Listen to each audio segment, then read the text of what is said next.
Sorry, I'm going to speak in English because I've always found it impolite when people speak in their own native language in front of other people who don't understand. There are probably N minus one people here who speak Portuguese, but there is one who should understand what I'm saying. It's a great honor to welcome Geoff Hodgson here today on behalf of the Institute of Economics, and a great pleasure for me personally. I've known Geoff for many years now, and I've been a great admirer of his work. There would be far too much to say about his work, not least because he's extremely prolific, absurdly prolific, I would say. He's written so many articles and books in good stuff, published in several good journals and books published by very good publishers, that one wonders whether there is only one Geoff Hodgson or many. So maybe this is not the original Geoff Hodgson, but one of his many clones. Yeah.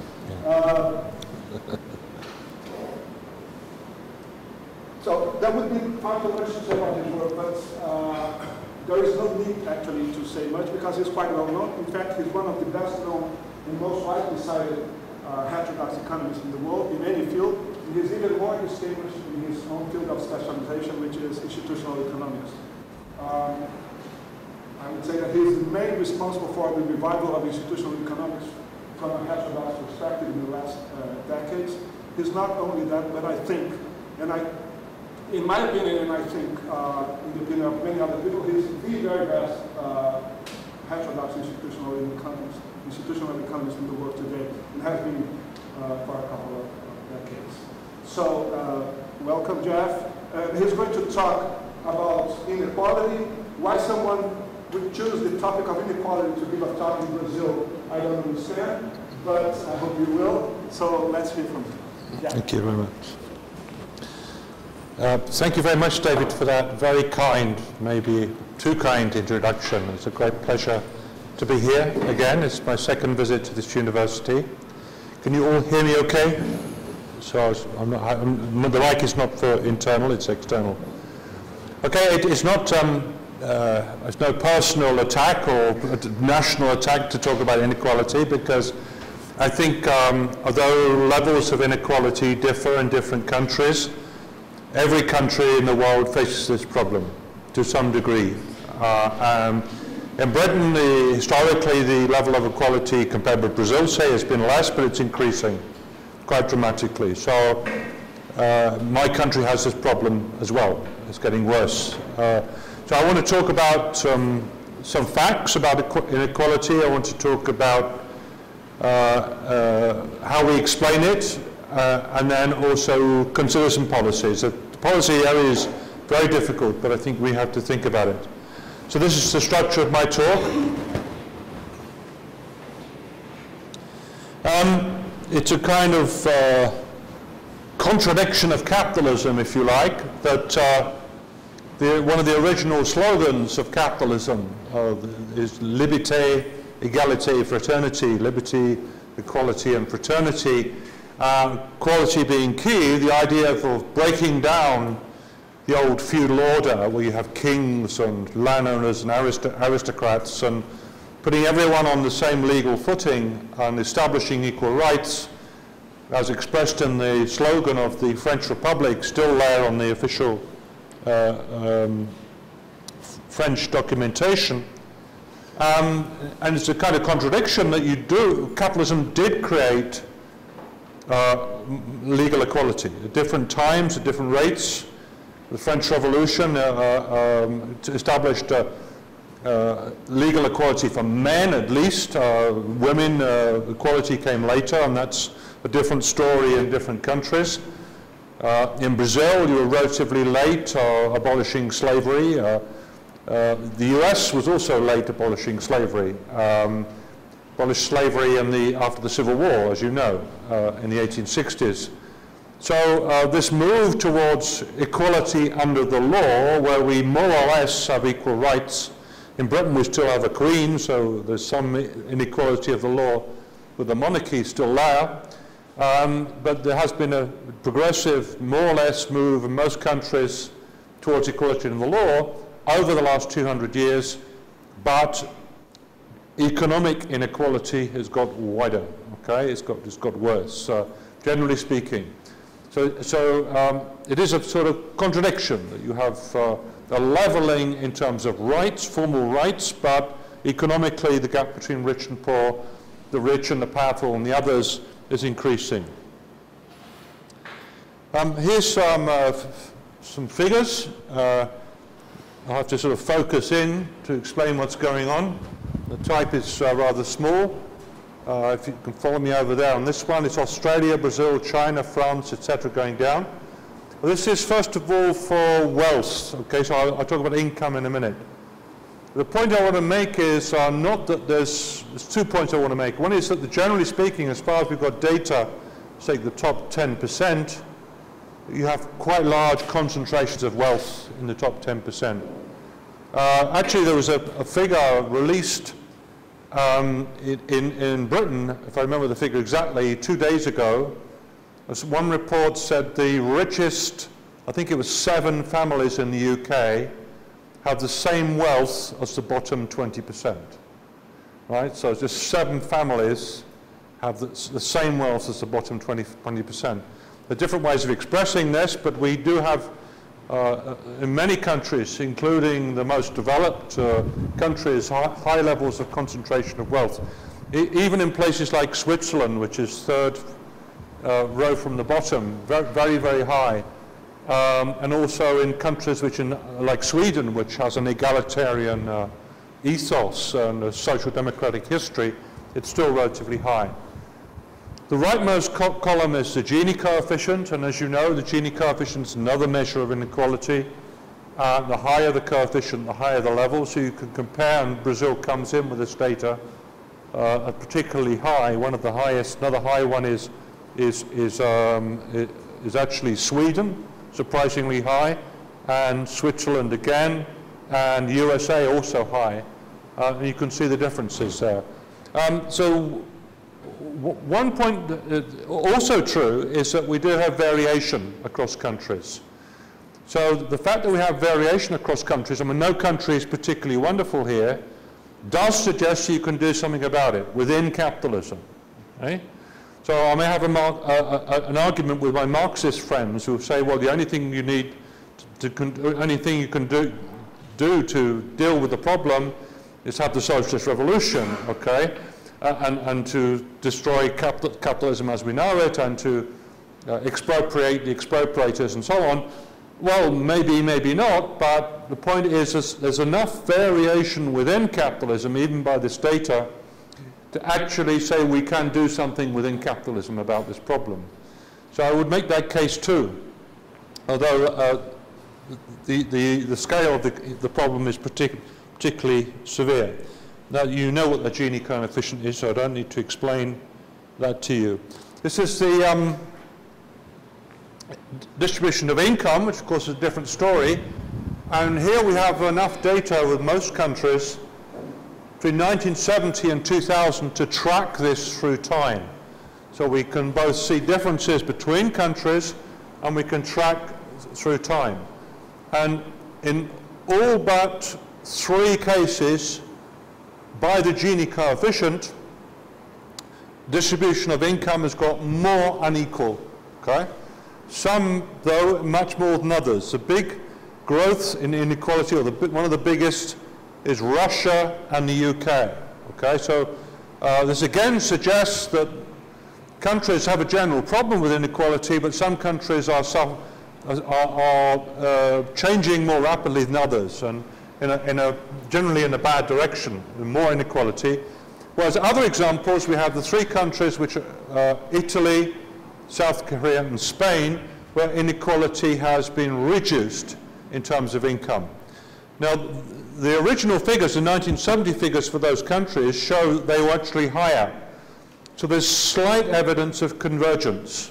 Okay? So you may say, well, this is globalization or whatever, that may be right, but there's slight evidence of convergence. So while there have been changes, it's generally gravitating very, very slightly towards a mean. But at that rate, it would take a long time, and variety within capitalism is still going to be preserved. So I'm basically making a point in favor of the literature or the arguments about the varieties of capitalism. And varieties of capitalism shows that there's scope within capitalism for some change to deal with this problem.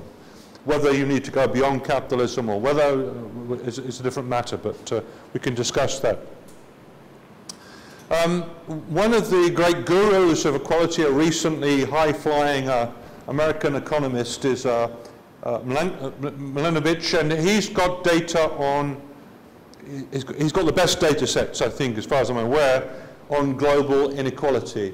Why is it the best data set? Because actually a lot of the previous data sets are either looking at inequality within countries and then comparing countries country by country, which is comparing aggregate with aggregate, rather than disaggregating and look at it from the bottom up globally. Okay, so you look at individual equality globally.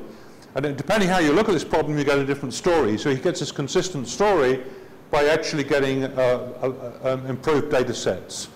And he shows, by going back into the early 19th century, that inequality has increased since the early 19th centuries, when capitalism takes off in the most developed part of the world, industrial revolution well underway, and this is associated with increased inequality. Then it reaches a high level, so it increases for about 150 years in about 1950, and then there's slower growth in inequality. His data is not sensitive to the more recent changes, but the trend is upwards, but less rapidly than it was in previous parts. So that's one thing that comes out of this big data sets which Milanovich has collected. Another thing he shows is that most global income inequality in the early 19th century was due to differences within countries. So countries were more similar than they are now in terms of levels of wealth and income, and therefore globally you could explain more of the inequality by differences within countries rather than between them. What's changed since then, as some countries have leapt ahead, is by the early 21st century most global income inequality is due to differences between countries.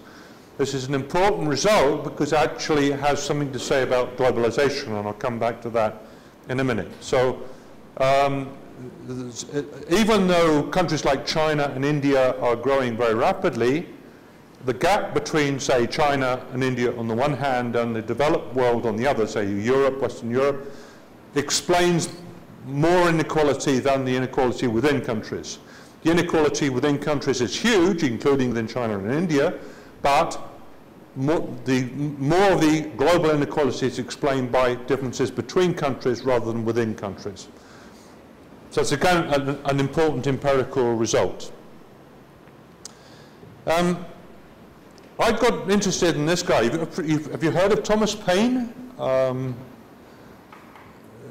Yes, maybe. He's ritually cited, but interestingly, in the UK, he's an icon of the left. Okay, so and he's celebrated by the Communist Party left and the sort of old-fashioned British left. And there's a Thomas Paine Society, and Tony Benn was its president, and Tony Benn died last week, so there's a vacancy available.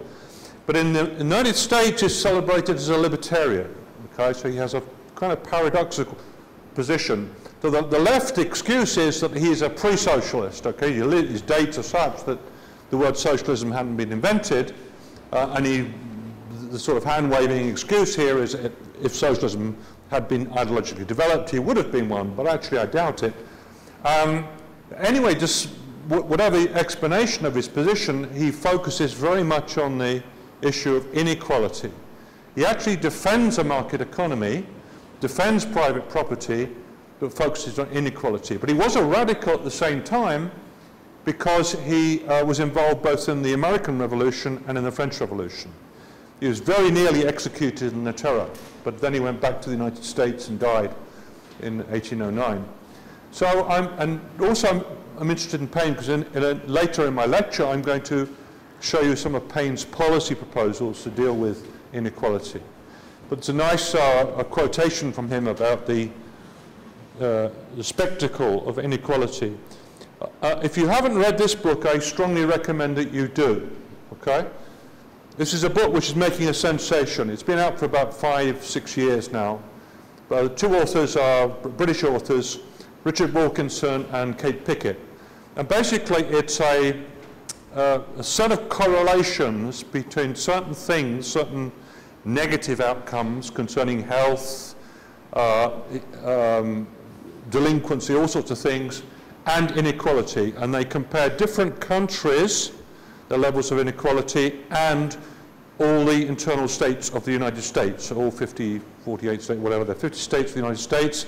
They're also treated as separate countries for the purpose of the analysis.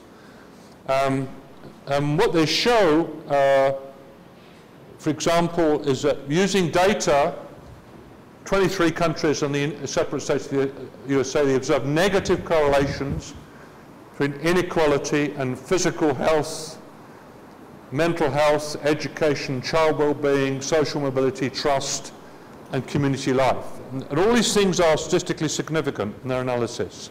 So the social effects of inequality seem to be huge.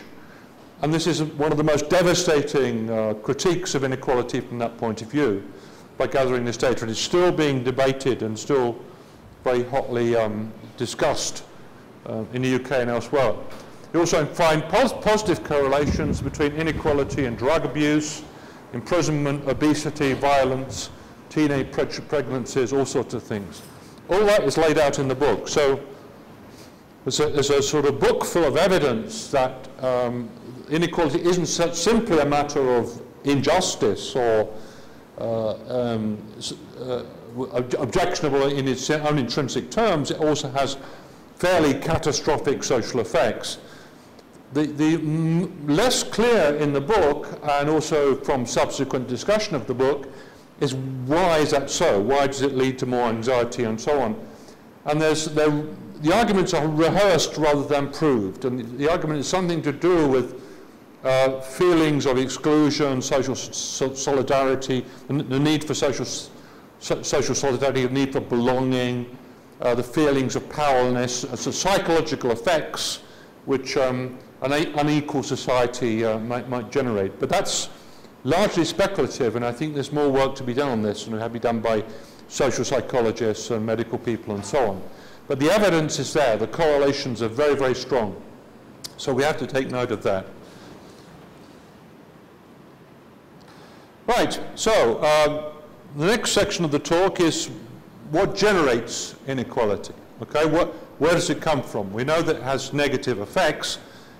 Where does inequality come from? What generates it? Well, obviously, a lot of the inequality we have that we see in front of us, like in Britain, the Queen, I think, or the monarchy is the biggest landowner, and I think the second one is the church, and the third one is Trinity College, Cambridge, and all three of those are feudal institutions. Okay, so in Britain, a lot of the inequality we see, particularly in terms of land ownership, comes from a pre-capitalist era, and no doubt about that. So a lot of inequality in many countries results from, in Brazil, colonialization and powerful people grabbing more land than others and so on, and remnants of the past inequalities in many European countries will account for it. But so historically we can explain a lot of the inequality in those terms, but we need to understand also how capitalism generates inequality. So what does capitalism add to the story? Or does it? Okay? Maybe all the inequality we see in front of us in all these societies, or most of it perhaps, is a result of history. Or are there mechanisms within capitalism that make the problem worse? Now, the data by Milanovic suggests that there are, because the Milanovic data, the time series data from early 1800s, suggests that capitalism has generated more inequality from early 1800s through to about 1950, and then at a slower rate since then. So capitalism seems to be responsible for more inequality than we get from the feudal past. Okay, so what extent is it, so this is a question I raised. A lot of this inheritance will come from before capitalism, so we need to look at the post-capitalist period. We need to focus on the generators of wealth within capitalism, and that's the main theoretical problem to deal with here. I can go to the next one. Okay, let's bring Marx in, okay? Now, Marx has an interesting explanation of inequality. Notice that Marx does not blame inequality on the market. He does not, okay? I've had arguments with Marxists about this, so I'll come to my arguments about the market in a minute. But if you're a Marxist, you don't believe the market's a problem. Unless you're an unorthodox Marxist, in which case you can amend Marx. But if you're faithful to Marx, then the explanation is not the market. The explanation is in the sphere of production. The inequality in capitalism for Marx is generated through the process of production. It's the expropriation of the workers of value through his theory of surplus value. You know the story. The worker works for 10 hours, creates so much wealth, and you measure the wealth by the amount of labor time in it, and the worker gets a wage which may be half of that value in terms of what it can buy in terms of embodied labor.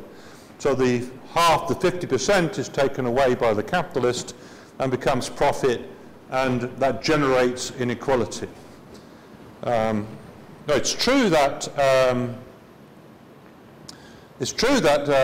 workers work and they produce wealth. They contribute to products, or without them there wouldn't be the products that are sold on the market, which have a price, and without their labor there wouldn't be no profit, with the exception of an entirely automated factory, but let's leave that out for a minute.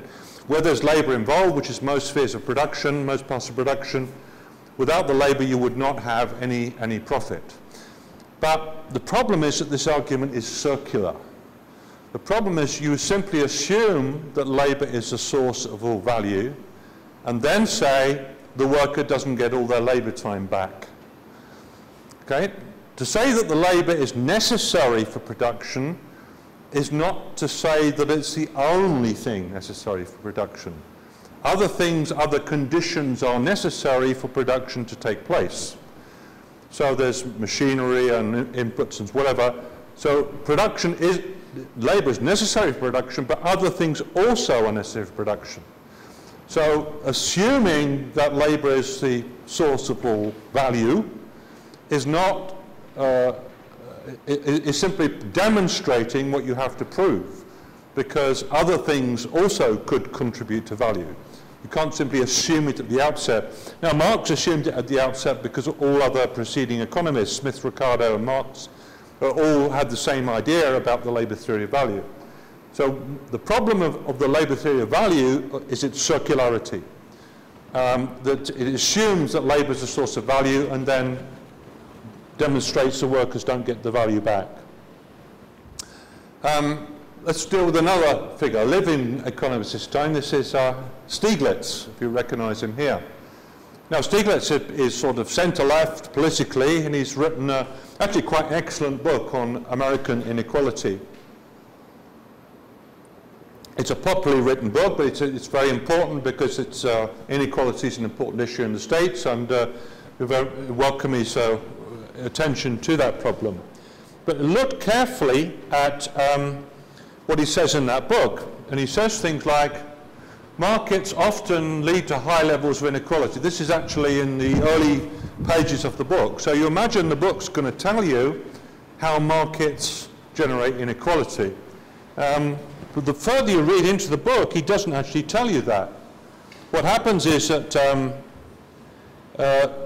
he has a chapter on markets and inequality, which you open this chapter and you think, well, he's now going to explain to us how markets generate inequality, but he doesn't blame markets at all, but how they're shaped, okay?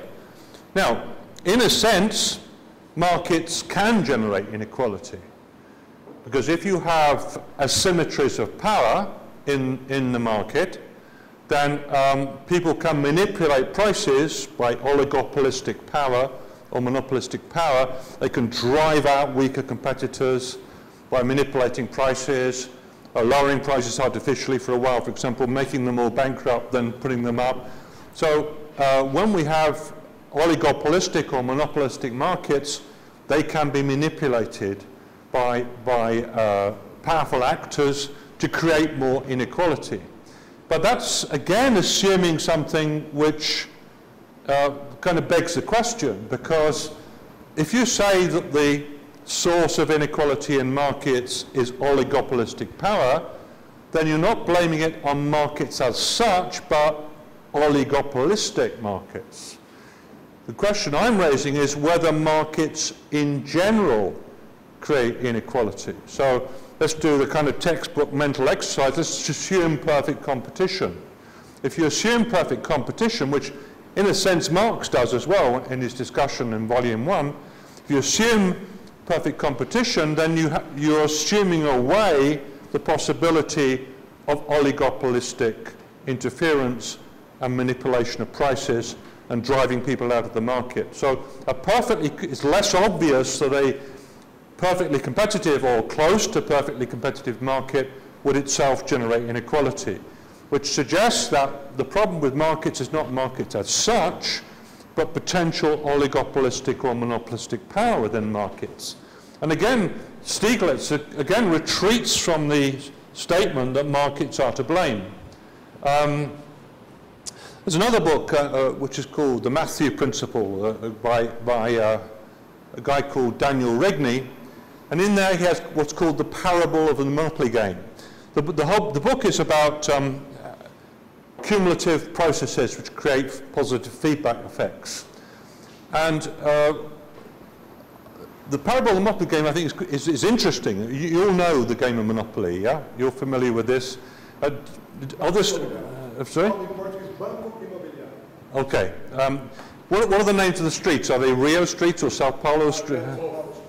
Favelas, are they? Okay, you go around and around the board. But if you play London Monopoly, you have different streets and whatever.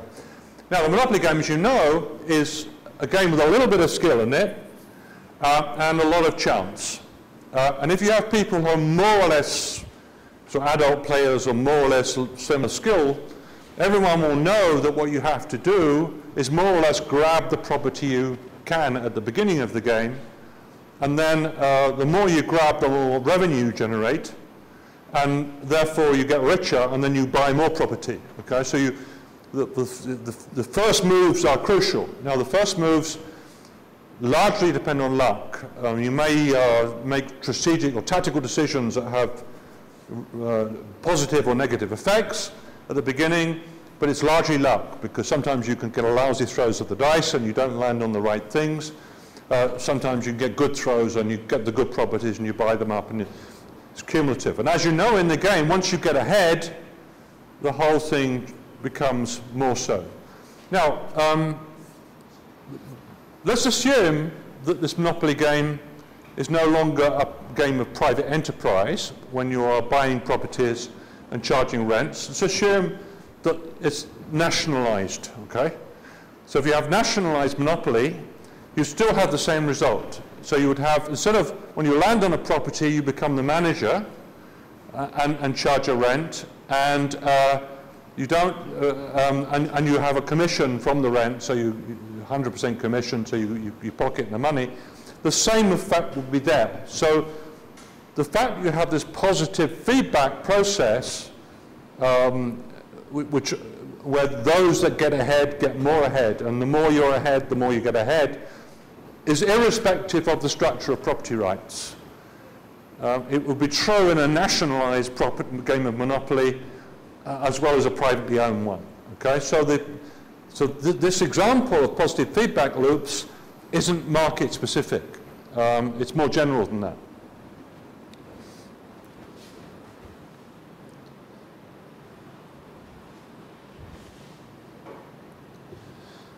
So briefly, I'm arguing that actually the simple statement that markets create inequality is either weak or wrong. It's wrong in a limited sense. Markets create competition and some people fail. Some people go under and go down the income scale. But that's also true when we swim in the sea. When we swim in the sea, some people are weaker than others and they drown. Do we blame the sea? No, we say we are a weaker swimmer. It's a combination of the two things. So the intrinsic weakness to the actor is also part of the story. So the next question is, if it's not simply markets, what about globalization? Does globalization create inequality? And I repeat the point I made earlier from Milanovich's work that the global inequality has increased since 1950. And this is the era of the modern era of globalization. But again, most global inequality is due to differences between countries rather than within countries, and this is important for the discussion. Now, if this is true, the last sentence is also possible. It's possible for inequality to increase within every single country in the world, while global inequality decreases. If you don't believe me, just think about it a minute, and I'll go over this again in a minute. It's possible, despite or because of globalization, for inequality to increase in every single country, while globally inequality decreases. I'll explain that in a minute.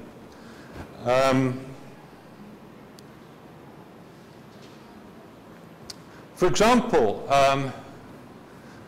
much of the change in global inequality in the next few decades could result from economic growth in large and lower income countries, e.g. China, India and Brazil, simply going upwards. So I'm explaining why this is possible.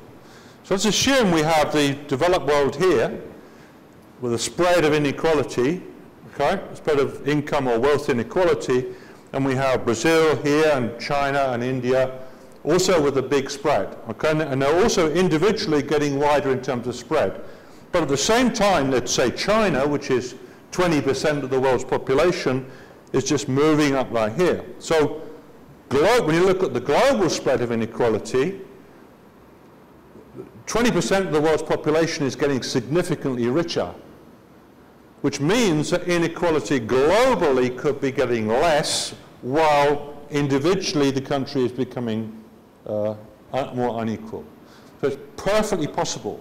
The difference between a population level statistical result and a subset phenomena. So as China grows, this could actually reduce global inequality, despite China itself becoming more unequal. This is called Simpson's paradox, or the Joule-Simpson effect. And one of the famous examples of this is an inquiry in the 70s, I think it was, to alleged gender inequality in the University of California at Berkeley. The aggregate data suggested that women were being discriminated against, okay? And there was a legal suit brought against the university by someone saying the data suggests that more qualified women women with equal qualifications have a less chance of getting in to this university, okay?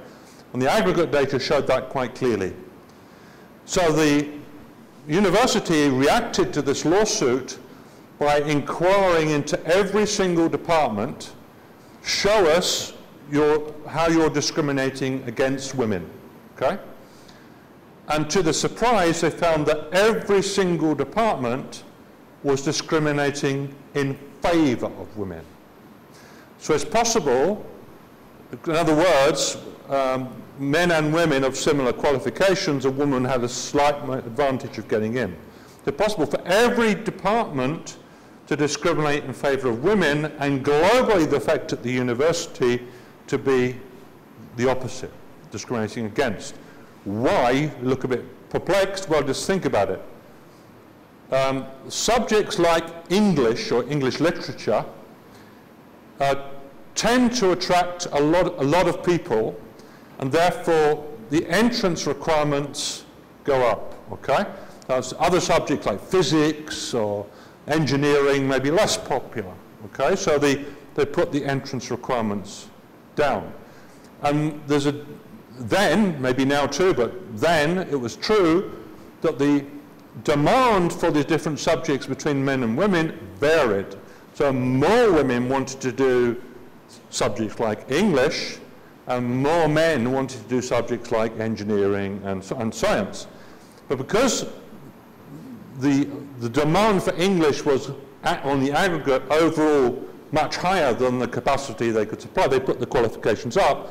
So women found it tougher to get into their favourite subjects, whereas men found it easier to get into their favourite subjects, like engineering and physics and whatever. And so women were not being discriminated against individually in the departmental level, but there was an aggregate effect which was contrary to what the individual policies were at departmental level. This is another example. This is well-known statistical paradox. It's not actually a paradox. It's the difference between measures at a disaggregated level and statistical measures at a population level. They can, in principle, be different. Hence, with globalization, we could have more equality, less inequality, despite every country being more unequal. And that's the way we're going at present. I mean, I'm not got a crystal ball, not predicting the future, but China's rapid growth and India's rapid growth is bringing billions of people out of poverty. And as people are lifted out of poverty, that may actually reduce inequality. So we can't blame globalization for it either. Right, so what are the sources of inequality in capitalism? I'm going to focus on three major sources of inequality. The first one is not so much to do with capitalism as more specifically modern capitalism.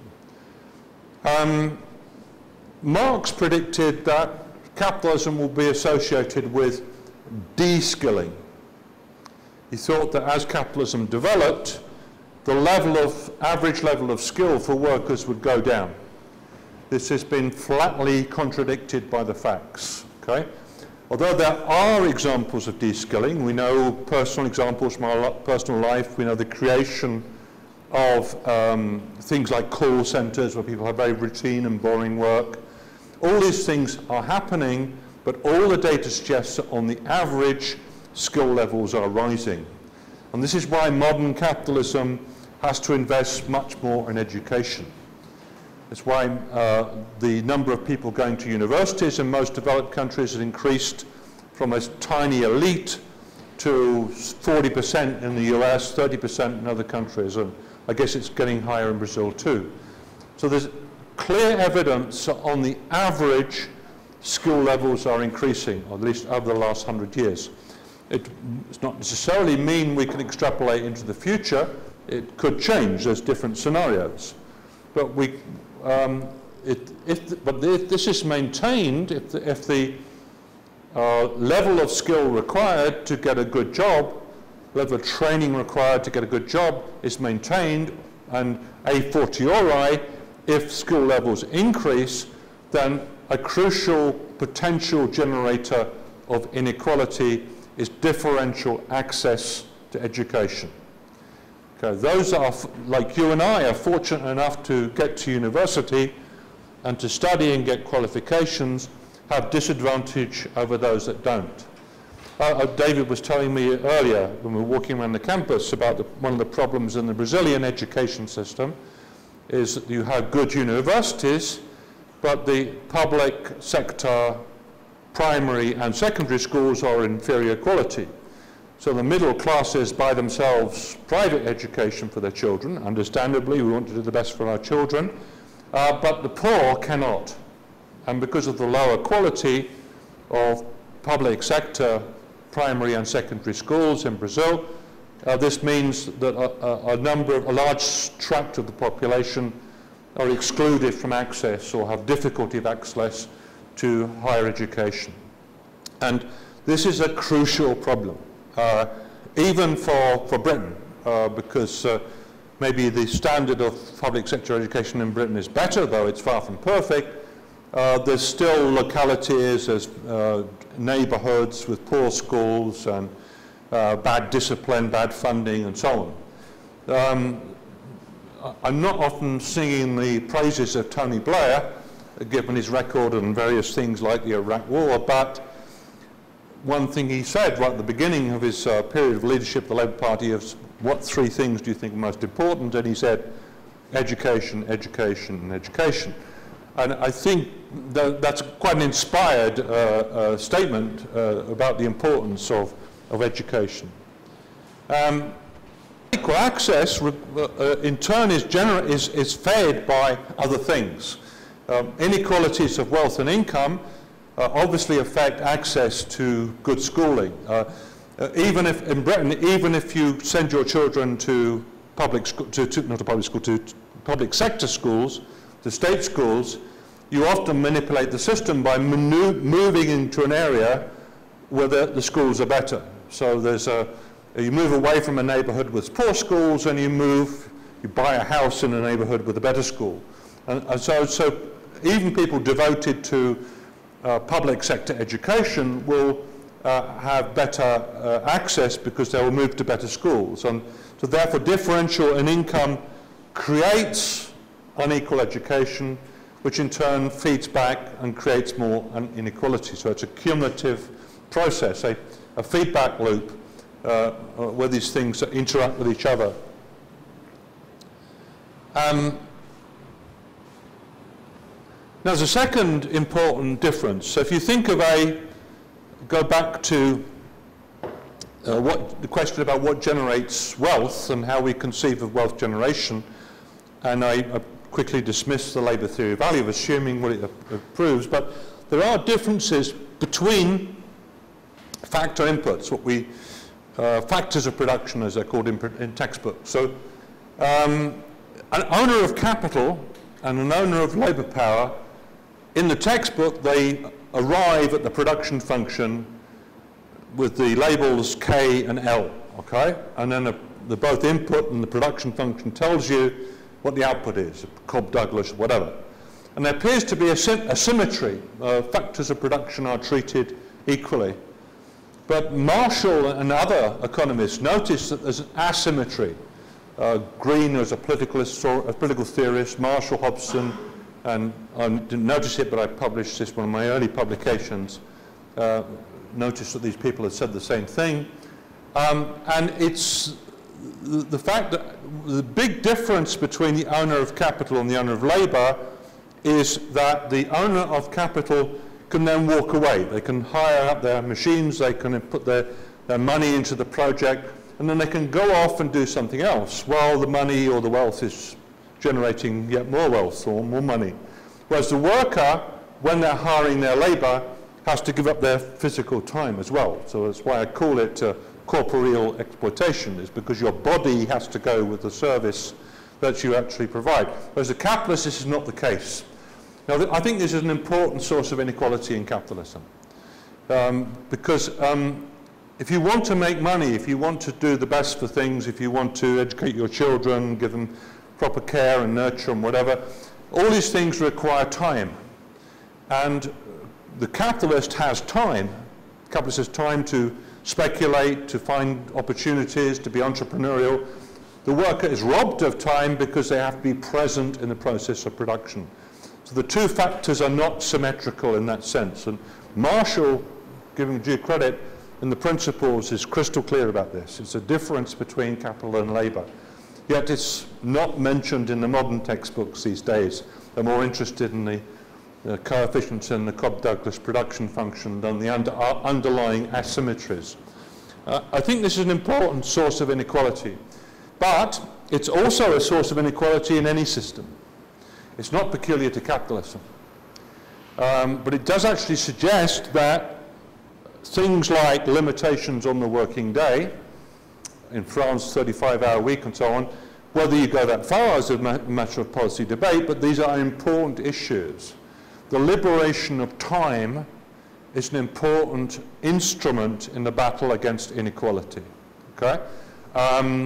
giving people the freedom either just to enjoy their leisure or to create the opportunity of generating wealth by other means is an important element. So it's not peculiar to capitalism, but it's something we have to live with in capitalism, and it's a relevant policy to deal with inequality would have to address this issue. So the second point is that. So the first one's education, and the second one is to do with time.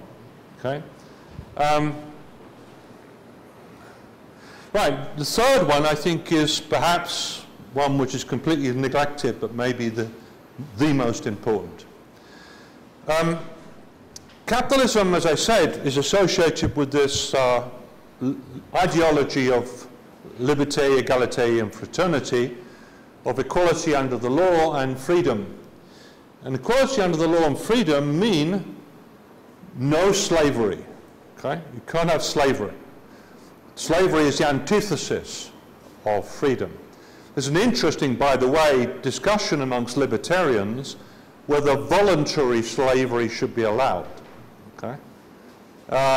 So if you're a libertarian, if you're an ultra-libertarian, you should say, well, you should be so free as to make yourself unfree. Okay? So you could tolerate selling yourself as a slave. But whether we like it or not, I personally like it, doing that is illegal. Okay? So that's the kind of limitation on my liberty I would prefer to have, not being able to sell myself into slavery or to see others do the same thing. Okay? So the fact of life in modern capitalism, since we've got rid of slavery over the different times, means that actually we're denied a possibility. We cannot use ourselves as collateral. If you have other forms of property, if you have a house or land or a car, you can go to the bank and you can say, I want a loan, please. And they may ask you what's it for, but whatever. Okay? I want a loan. And then they'll ask you a crucial question. Is this going to be a secured loan or an unsecured loan? I don't know what the terminology is in Portuguese, but you understand my meaning. The secured loan is one where there's collateral for the loan. In other words, if you don't pay the loan back, they seize the asset. So we typically would do this with our house. Okay? We get a mortgage. A mortgage is a collateralization agreement. So the wealth we have in our houses or land can be used to borrow money, okay? As collateral through a mortgage. We can do with a car. Now, there are other ways we can borrow money. If you're a student, you can go to the bank and say, well, look, I'm doing very well at university. I'm likely to be earning all this salary in the future. I've got a job ahead of me. Would you give me a loan on the basis of my future earnings? And they will, quite often. Sometimes a company will actually sign a contract with you, say, well, we will offer you a job after you've finished your degree, and this will be your salary, and these are the conditions, and you'll be work for us for 5 years, and so on. But none of those arrangements involve slavery. They involve some future limitations. And in the case where you just went to the bank and said, I want a loan on the basis of my future earnings, the bank will say, okay, yes, but they will charge you a higher interest rate because it's an unsecured loan. So they're bearing a greater risk. They haven't got an asset that they can seize if you don't repay the loan. Because of capitalism, they cannot say, well, if you don't repay the loan, we'll make you a slave, okay, and sell you on the slave market and get our money back. They might want to do that, but they can't do that legally in capitalism. Capitalism has, congenitally, in its nature, incomplete futures markets. Capitalism does not have complete markets, and it cannot have. The only way you can make capitalism have complete markets is to allow slavery, which is a contradiction of at least modern capitalism. So the owner of other forms of capital, machines, land, houses, all these things, has the ability to use their assets to get money. in secured loans through the use of collateral. If we don't own any of those things, even if we're very skilled, we cannot use our own capacities, our labour, our potential labour, our labour power as collateral. We can use it maybe to get a kind of unsecured loan at a higher rate of interest, but we cannot use ourselves as collateral. So again, there's a key asymmetry between labour and capital, the two things that go into the production function, and in the textbooks we ignore the differences between them, but there's a crucial asymmetry. And I think this is one of the major sources of inequality within capitalism itself. Unequal access to collateral generates further inequality. How does it do it? Quite obviously, because if you're a capitalist, you have wealth, and then you invest that wealth in some enterprise, and then while the enterprise is going on, your factories and machines are producing your widgets or whatever, and you're making money. You can go to the bank and say, look, I've got this enterprise, got all these stocks and shares and all this value of stuff. I want to borrow more money on the basis of the collateral I have in that enterprise. And then you borrow more money and you set up another enterprise, and then that generates wealth. And you go to the bank again and say, I want to borrow more money, and so on. So there's cascading possibilities within capitalism, with risks, we know that, things can go wrong, but the possibilities are there if you have non-labour wealth, if you have collateralizable assets. Labour is non-collateralizable, and therefore the worker has nothing else but their own labour, and doesn't have access to it. Now, actually, this is indicates that things that we do own as collateral, like houses, are rather important. And traditionally, the left has denied the importance of that. In the 1980s in Britain, there was a big debate in the Labour Party when Margaret Thatcher started generating the right to buy. The social housing, the public housing, she enacted the right to buy, so people could buy their own homes, and they become private owners in the homes that they were formerly renting. Now, the way she did it was to undermine social provision, but in principle, in hindsight, it was a good thing. So as to give workers some property, other than their own labour, is actually an important move for people, even though we live in an unequal society, and owning a small house is not that much of a big deal.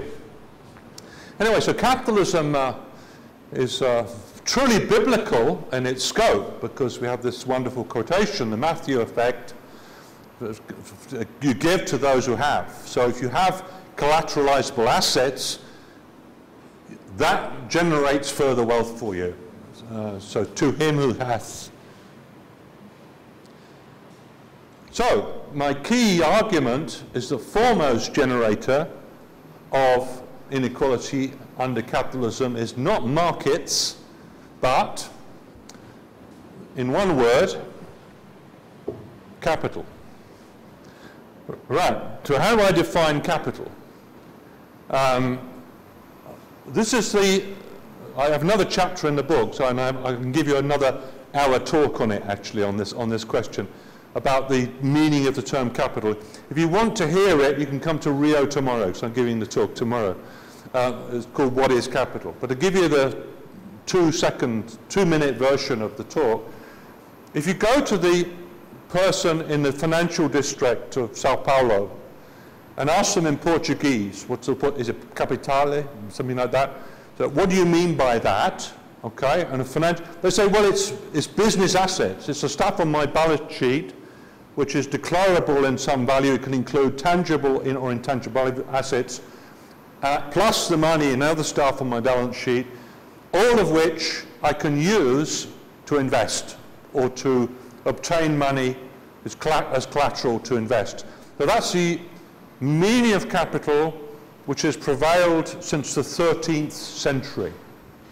Fernand Braudel, the great French historian, traced the early meanings of the word capital, and he found the first meanings of capitale in Italian, 13th century, referring to this.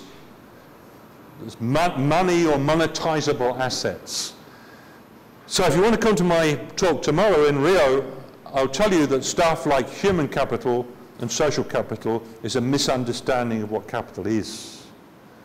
And I'll also talk about how economists and sociologists in a glorious conspiracy changed the meaning of the word. And it started with Adam Smith. Okay? Economists have totally misunderstood the meaning of capital for the last 200 years, Marx included. Okay?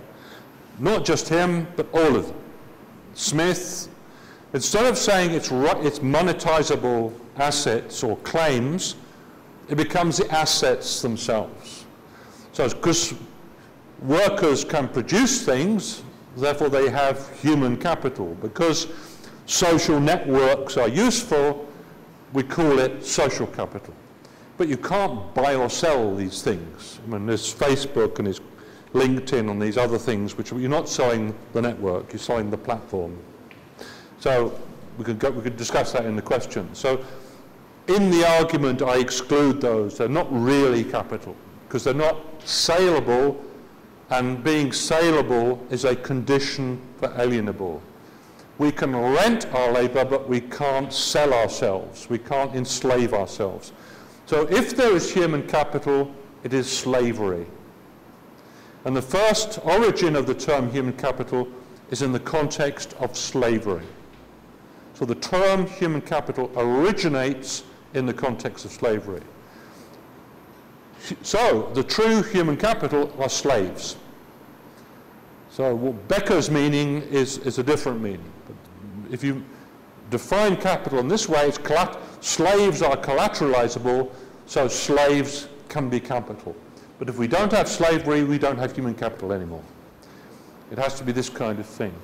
So collateralization is a point which is completely missing in Marxist economics, Keynesian economics. Well, there's a bit in Keynes about it, but it's not prominent at all.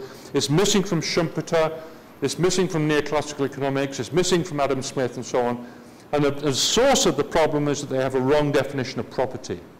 We treat property as something we can control, not to which we have legal entitlement.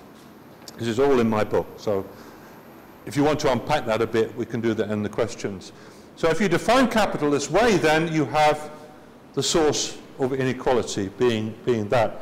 Incidentally, there's a book coming out, it's out in French already, by Thomas Piketty, and he's getting mainstream acclaim for this book, but that might make you suspicious in many cases, but I would urge you to actually take this book very, very seriously, because it's an economic history of already out in French if you read French.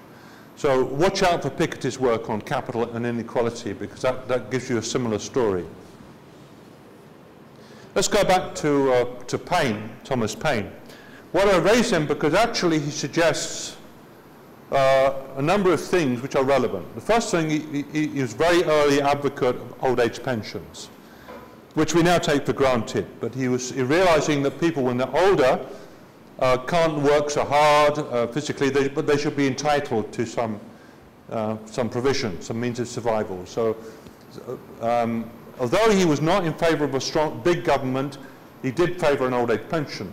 But more radical than that, or more unfamiliar to us than that, is a state-funded distribution to every person when arrived at the age of 21, which was then the age of majority, the sum of £15 sterling as a compensation in part for the loss of her natural inheritance by the introduction of the system of landed property.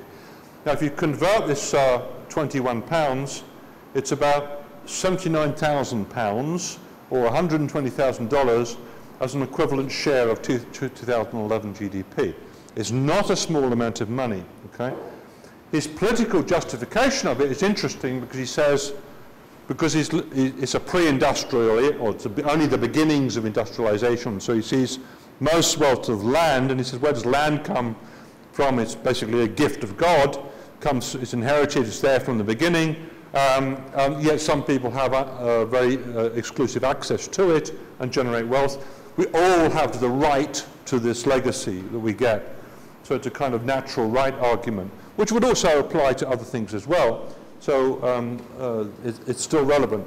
But the beauty of this proposal is that it doesn't create equality, but it creates the possibility of the reduction of inequality by giving people a significant amount of money when they reach the age of majority, which may be 18 now, okay? And then you can use that money for education or investing in a business or whatever, and there's a possibility, because everyone's in the same boat, of some alleviation of the problem, inequality. Well, how do you get the money back? You get it back by inheritance taxes. So you recycle the money. When people die, take the money off and then give it to the younger generation as they come through. So you're not talking about punitive taxation necessarily here, despite a large amount of money involved. Just you could recycle it through inheritance taxes. Now, a modern version of it, and by two Americans, and they cite Payne as an important case, Ackerman, and also the stakeholder society. Now, they use the phrase stakeholder, that's used in different ways, but they use the term actually say, well, property is so important that everyone should have a share in it. So, contrary to the socialist view, which traditionally is to abolish private property, they are actually wanting to redistribute wealth and to generate possibilities of further wealth. Hence the term stakeholder society. So they're not against taxes on income, but they put greater emphasis on wealth taxes rather than income taxes. As we know, politically, income taxes are difficult.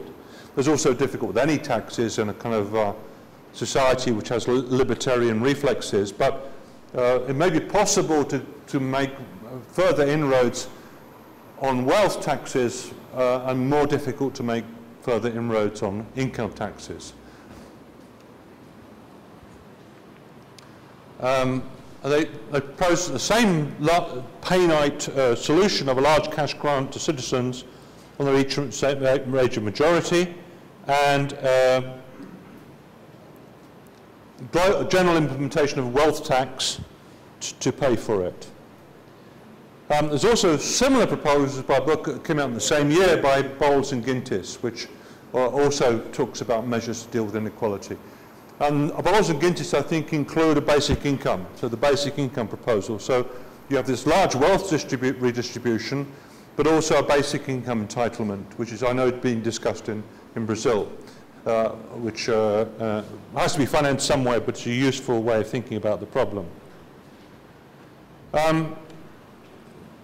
Now, I've raised the way in which differential access to knowledge creates a problem or exacerbates a problem of inequality.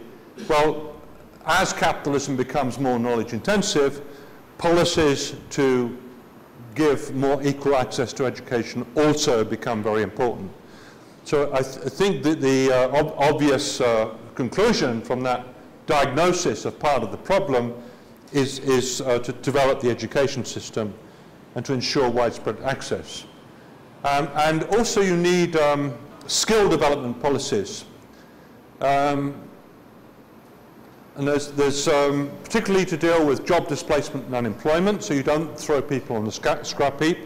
You need retraining, and you also need to give employers incentives to invest in skill development. So it's not just a school system, you need to develop the school system and higher education, of course, as well, but you also need technical skills related to work so that people constantly have the opportunity to develop their own skills. And again, Marshall is interesting on this point because Marshall points out is because you can't tie workers down in the future because you lack a complete futures market for labour, employers, other things being equal, have a disincentive to invest in the workers' skills. Right? We know that many employers do invest in skills, but the risk the employer is taking is that if the worker quits, gets all the skills, gets trained up on the firm, that investment by the boss, by the managers of the firm, is lost because it goes to another competing firm, okay? So what do bosses do? As capitalism becomes more knowledge intensive, the knowledge intensive worker becomes more a prized asset, and they create incentives to keep people in firms. So hence I think it's maybe a minority, but those of us which have qualifications and skills enjoy the benefit of this process, because actually our employers have an incentive to retain us. And so we can bargain individually for better conditions simply of the benefit that we have in terms of our skill development. So capitalism has to deal with that problem, and there's also a role for state-sponsored training or state subsidies to employer training. I mentioned the basic income guarantee proposal. Now look at these names, ranging what we call left to right. Hayek and Friedman on the so-called right, Galbraith left, others, right across the board. So some of these proposals actually challenge our traditional views of left and right. And that leads me towards the some of the last points I want, but I would also raise Paine's, for my final quotation from Paine, is all accumulation therefore of personal property beyond what a man's own hands produce is derived to him by living in society, and he owes on every principle of justice, of gratitude and of civilization a part of that accumulation from whence the whole came. There's not an argument for private ownership, for public ownership, for nationalization.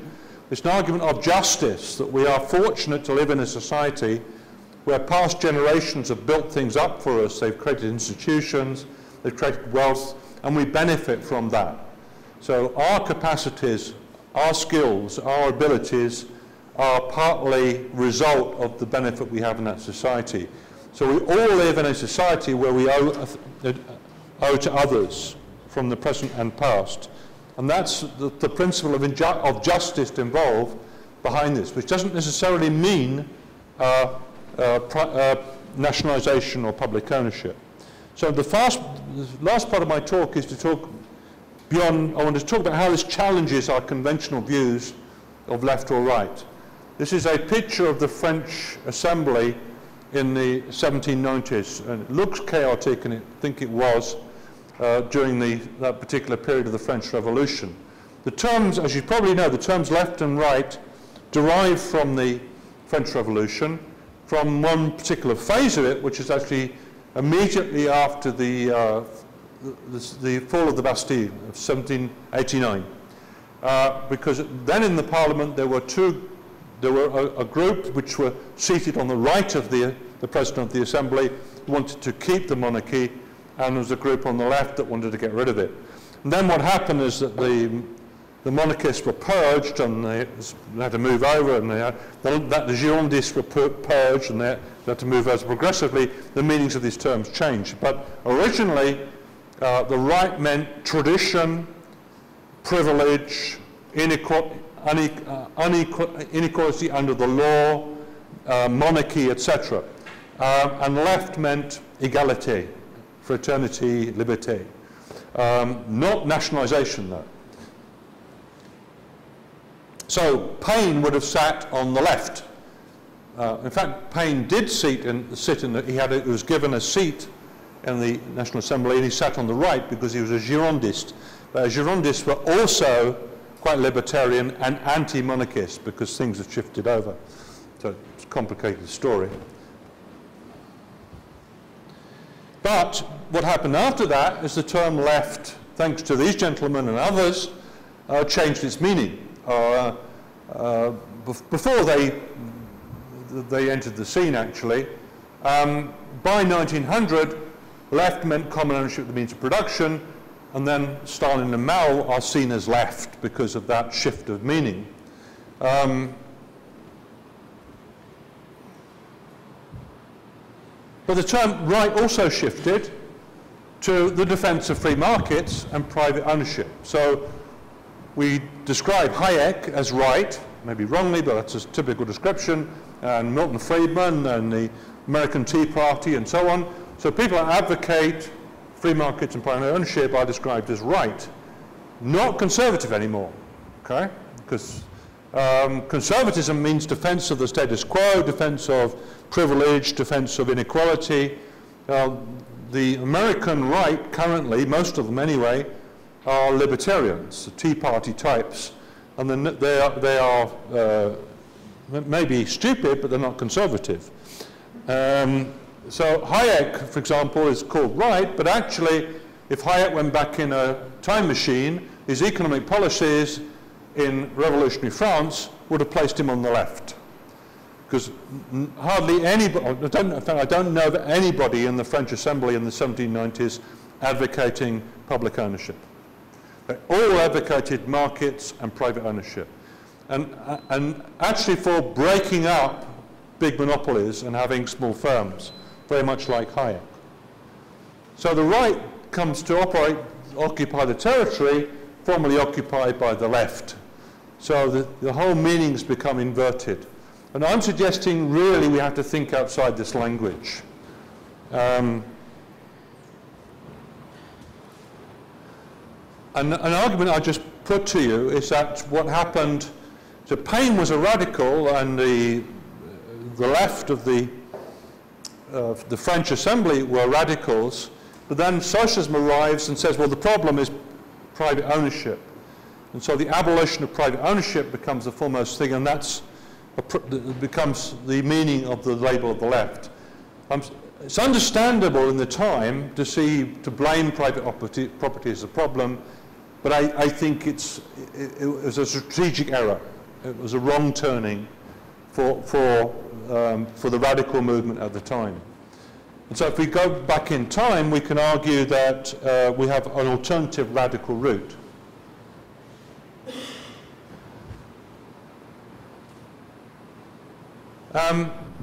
And even if we take a private enterprise view, a view which involves accepting a system which has private ownership and markets, we can also derive social democratic conclusions from it. Because people, to function in such a society, we have private ownership, you need to have the means of subsistence, the needs of subsistence, enough food and housing. Otherwise, you're spending all your life dealing with very basic things and you can't do anything else. And so you can make a kind of libertarian argument for a welfare state. So free market principles, you could argue, imply a welfare state. Because without a welfare state, you can't deal with this problem of people not being able to operate properly in a market or free enterprise society. So it doesn't follow from free market arguments that we have to oppose a welfare state, although many people do, of course.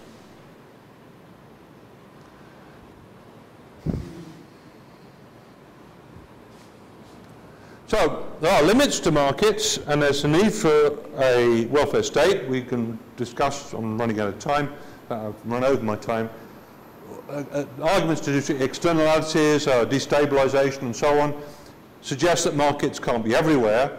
So there's limits to the role of markets, and also there's a good argument for a welfare state.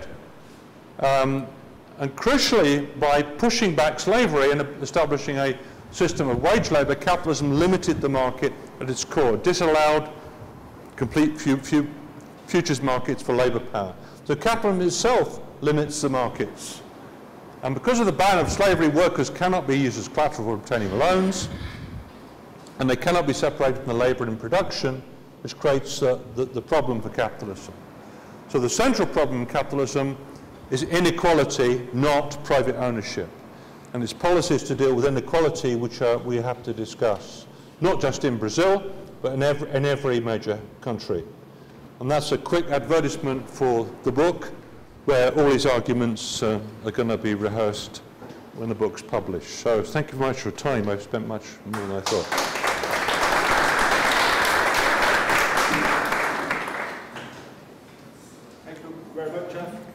I'd like just to start by telling a story about a lecture that Tony Giddens gave at Cambridge when he was still there, and he referred to the Brazilianization of the British society. Yeah. So it's happening everywhere, right? So we have time for questions and comments. If someone is not comfortable with speaking English, you can ask the question in Portuguese and I can translate, try to translate. Good? Yes. Thank you for your presentation. I will not have an argument with you on Marx's theory of value because first there is no space here to discuss, and to some extent it would somewhat mean reinventing the wheel, this kind of discussion. I prefer to focus on what you mentioned of this very brilliant economist of the World Bank, Milanovic. Milanovic, during the 90s, was courageous enough and strong enough to fight from within the World Bank the then motto which claimed that globalization was rising up revenue and converging revenue, as the English used to say, the tide raised all the boats.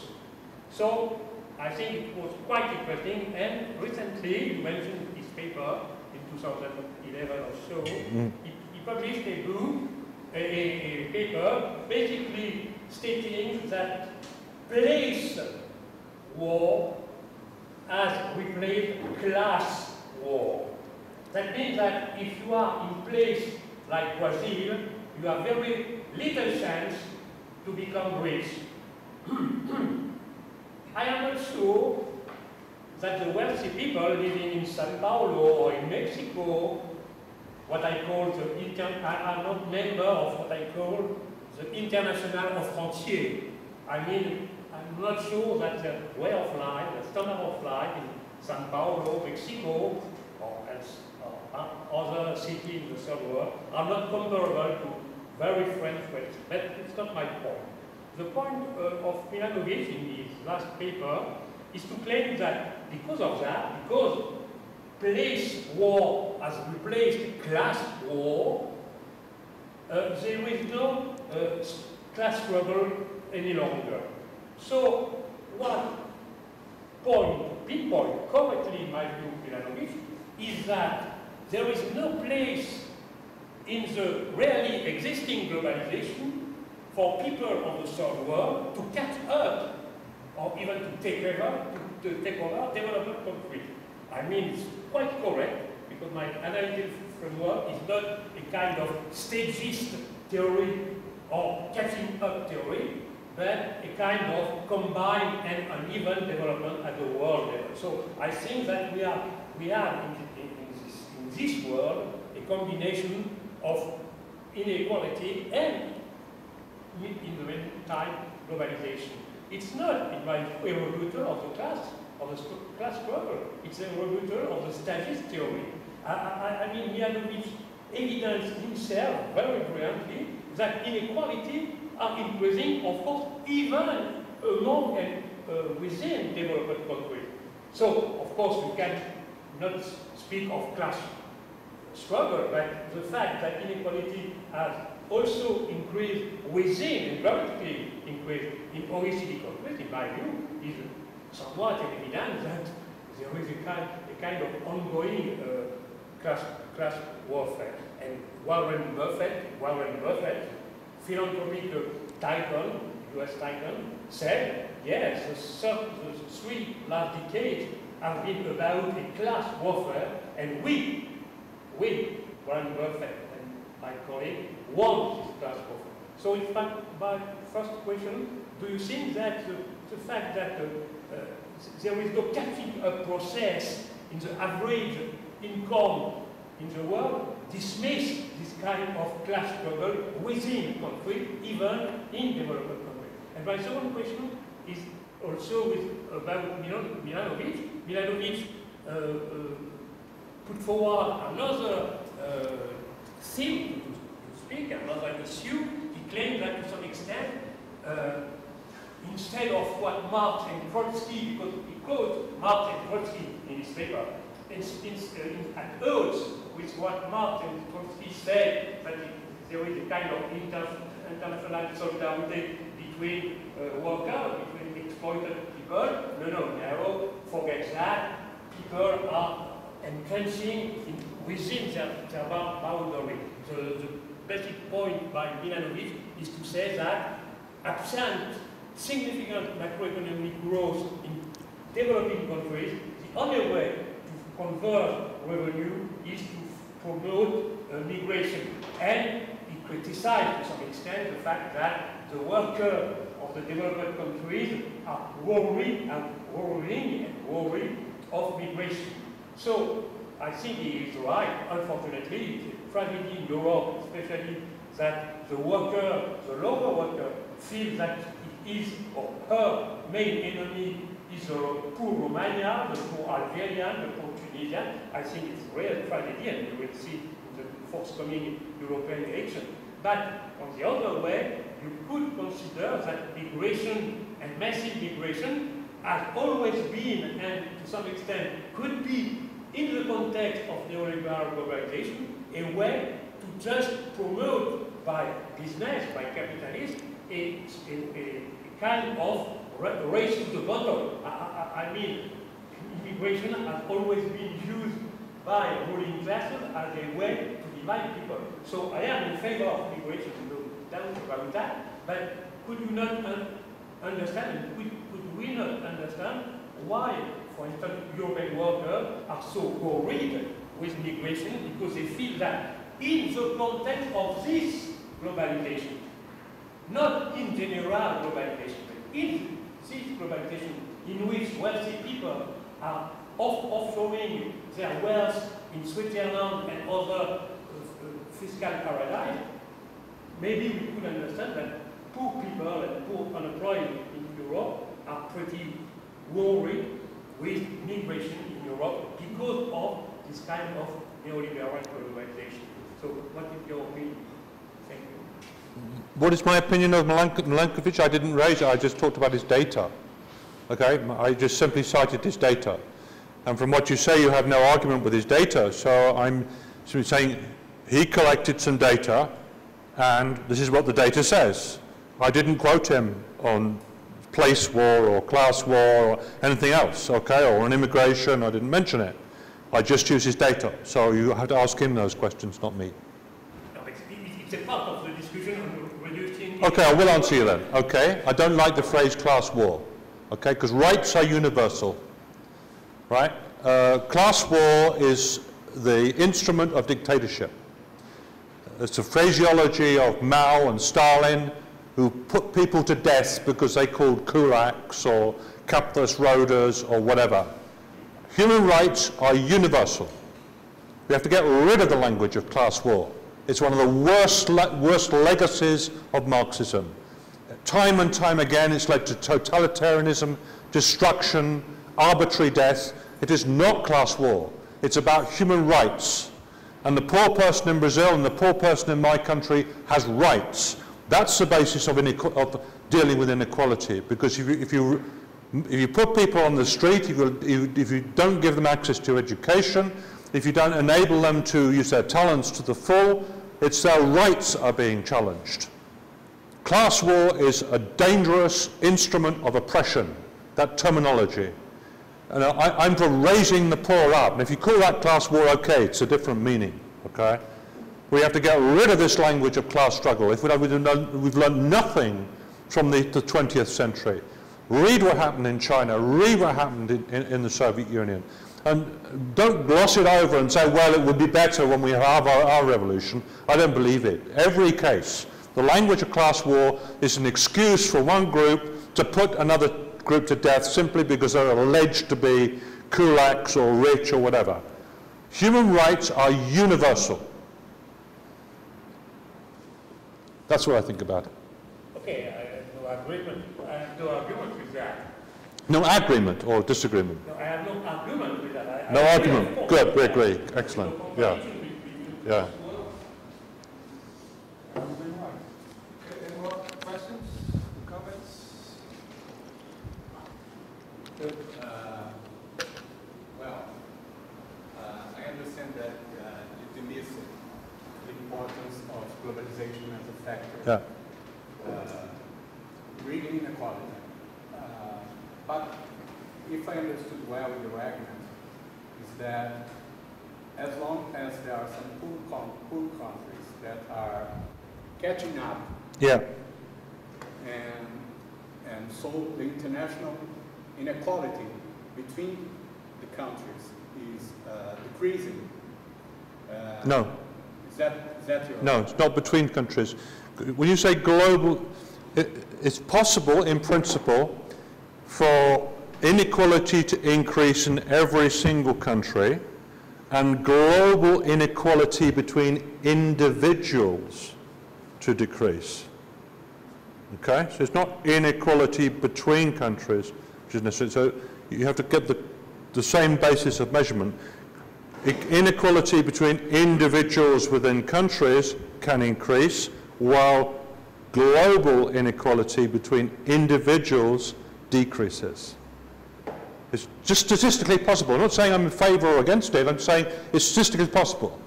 It's counterintuitive, but if we know our statistics, we can realise it. It's called the Simpson-Ewell effect. Or one thing that you need for that, that helps that, is that you have poor people in large countries which are growing. Exactly right. Like China.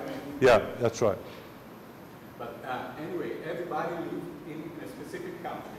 So as it comes to political facts, inequality, do you think that globalization might increase, not that it's not impossible that it increase inside every country, and on the other hand, inequality in a global scale is increasing, of course.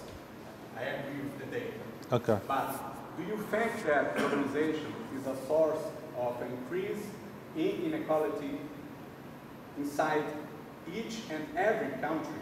Because if it is, it's important to also Absolutely. some kind of obstacle to Absolutely. globalization. Absolutely.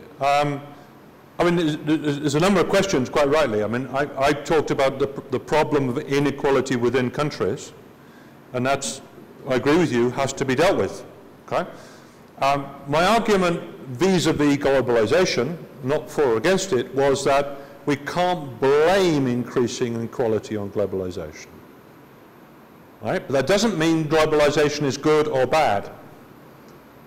Right? We have to assess globalization in its own terms. And personally, I'm with Danny Roderick's argument that we shouldn't extend globalization because the effects on things like democracy and other political institutions would be negative. So I'm not for hyper-globalization, okay? But that's for different reasons. I'm simply saying we cannot blame inequality necessarily on globalization. Globalization does not automatically lead to greater inequality, right? Because that's what I'm saying. I'm not saying I'm pro-globalization or against. It's statistically possible that globalization leads to greater equality, while every country getting more unequal. Yeah. The problem is inequality globally and within countries, and we have to deal with those problems. Now, the argument for limiting globalization, which I'm in favor of, limiting globalization, is a different kind of argument. It's not saying I'm against inequality, therefore I'm against globalization. That's illogical. I'm against hyper-globalization for other reasons. Yeah? Because of the problem it does to national autonomy, local rights and all these things. There's a real challenge to political democracy and putting power in large corporations which globalize. There's other reasons for being cautious, at least, about globalization. What I'm saying is you can't be anti-globalization on principle because it automatically leads to inequality. It doesn't. Okay, Geoff, if I may, on that line, I'll get back to you in a moment. Yeah. What about, I agree, I think I understood your point, and I agree, you cannot blame it on globalization in general. But what about one particular aspect of globalization in recent decades, which is competition between countries, so that in countries where you have welfare state policies, competing against other countries which don't have that, then in European countries and other places, some rights or some parts of the welfare state policies have been reduced or eliminated in order to increase competitiveness. And that contributes to inequality, right? Yeah, a race to the bottom in terms of welfare state regimes. That's one reason why I'm against hyperglobalization, because it erodes standards you've established in the more social democratic countries. That's not inherent in any globalization. But Exactly. It's happening because of the nature of the globalization process. And another example which shows you the double-edged nature of this. So one of the big changes in the British economy is the virtual destruction of the manufacturing sector. Okay?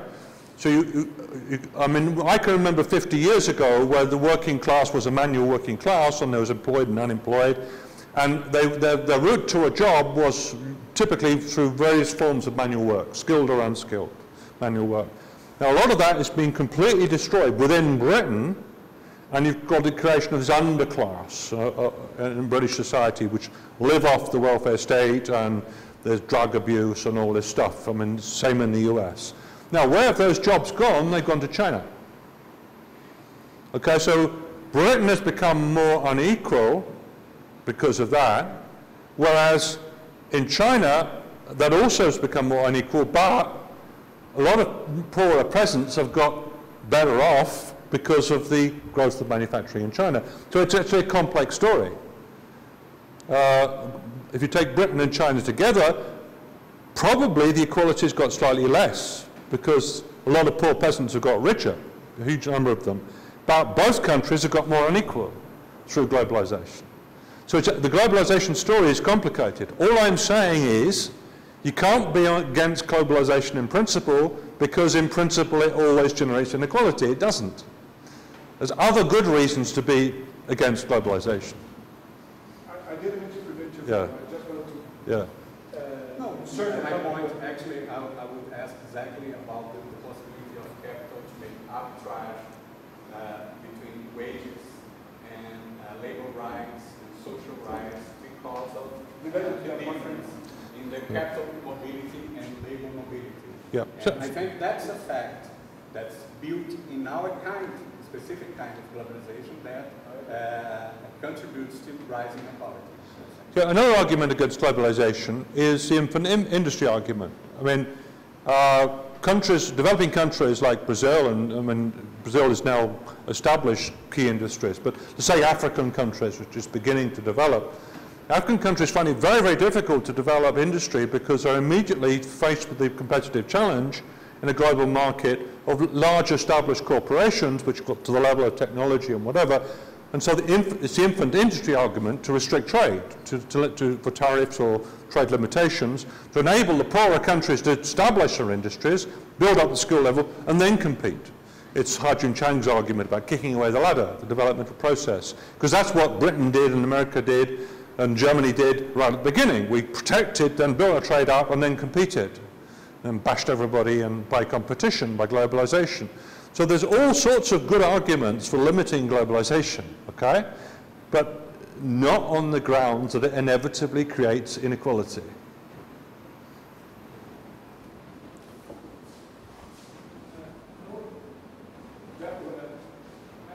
Sure.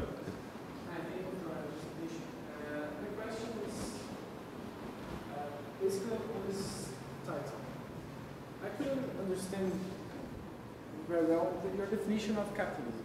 Okay. Because, let me explain what I'm trying to say.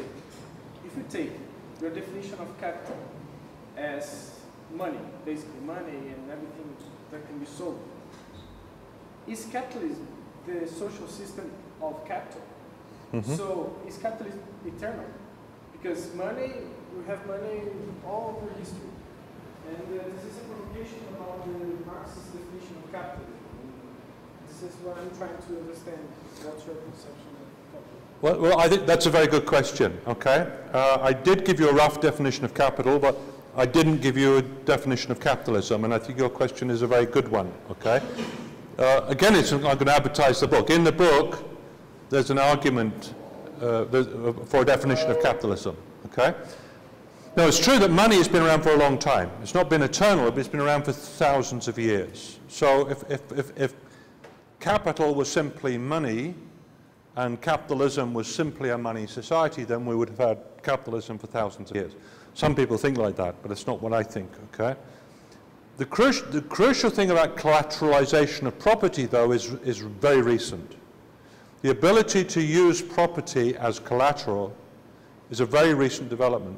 It's still not properly established in Brazil, because the tenants in the favelas, in the slum areas in Rio de Janeiro and elsewhere and around Sao Paulo, they don't have proper title to the land. They can't use what they're using as collateral. And De Soto and others, various political positions, Fernando De Soto and others argue this is a key to development to create collateralizable property. Now, I think there's something in that argument, okay? So, creation of collateralizability, which is a long, awkward word, the ability to mortgage your property is a relatively recent development. And things also like the sale of debt, which is tied up with the story, and the accounting methods used so you can actually talk about the capital value of things, are a few hundred years old, 300 years old roughly, okay? No longer than that. So all those elements which are part of the story of the collateralization aspect are recent. So one possibility is we do define capitalism in those terms, but we get a very recent picture of what capitalism is. It's 300 years old. In the book, I make an additional argument, and this time I'm with Marx, because I think the existence of an employment relationship is also a characteristic feature of our modern society. Not that everyone is in an employment relationship, but employment relationships are fairly commonplace. I'm an employee of my university, and you're... Sorry? Contract relationship. Yeah, but not just contract, an employment relationship. An employment contract is a different kind of contract. It involves asymmetrical authority, because we don't fully specify what we're going to do in the contract. So it's not like cleaning windows or buying a car. Those are contracts, but employment contracts have this flexibility and asymmetric authority. And in law, it means that the employer has the right of detailed interference in what we do. Now, employment contracts are also quite old. They're not thousands of years old, but they're hundreds of years old. But if you combine those two things together, you get close to Marx's definition of capitalism. And this means capitalism is 250 years old, roughly, 200 or 300 years old. And so you're in the same ballparks as a Marxist view of how you define it. So I make the argument in the book, it's not part of this story of inequality, but I make the argument in the book that we should add the specification of employment contracts being characteristic of capitalism, as Marx does, because this is a key part of modern society. Incidentally, Schumpeter is another example, because Schumpeter doesn't do that. So I have point in the argument, I have two definitions. One I call M capitalism, where you have this is M after Marx. M capitalism is where you include the employment relationship. Schumpeter is where you exclude it, because Schumpeter explicitly says capitalism is about financial institutions. And then there used to be a chain in Britain, or there is still a chain called M&S, Marks and Spencer's. So M&S capitalism is where you have the two things together, which is the definition I prefer. So using this definition of capital plus employment relationships. Okay.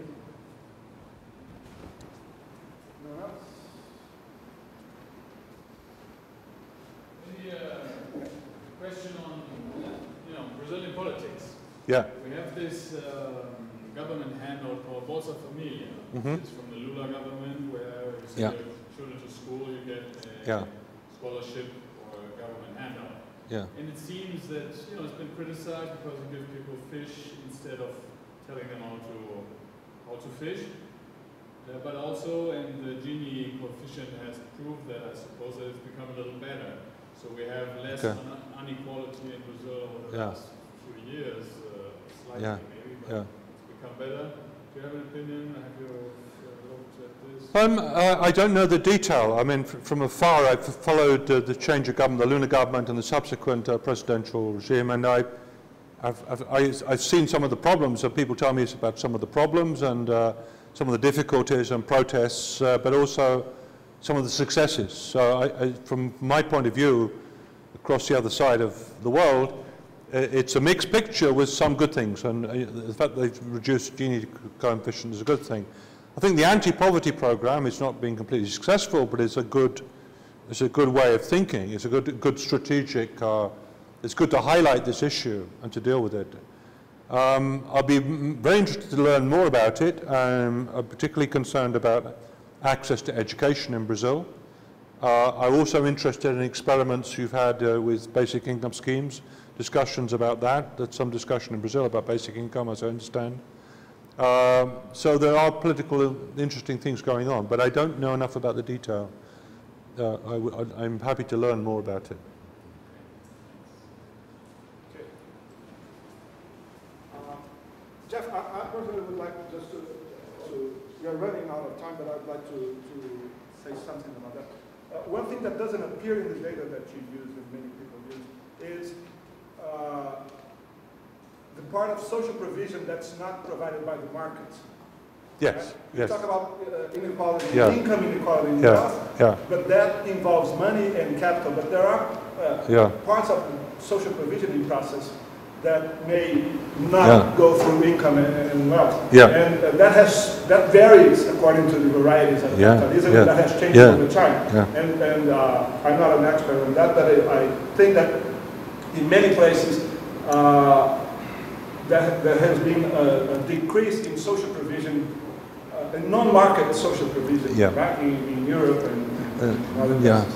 So that may be an important part of the problem that you're discussing, because, at least in part, because people may need to use money to buy things that they didn't need to buy anymore. So in terms of welfare, not inequality, but in terms of welfare, the kind of social provision that is made and its effect on welfare depends on whether it's provided by the market or not, and whether people have income and wealth to buy things when it's provided by the market.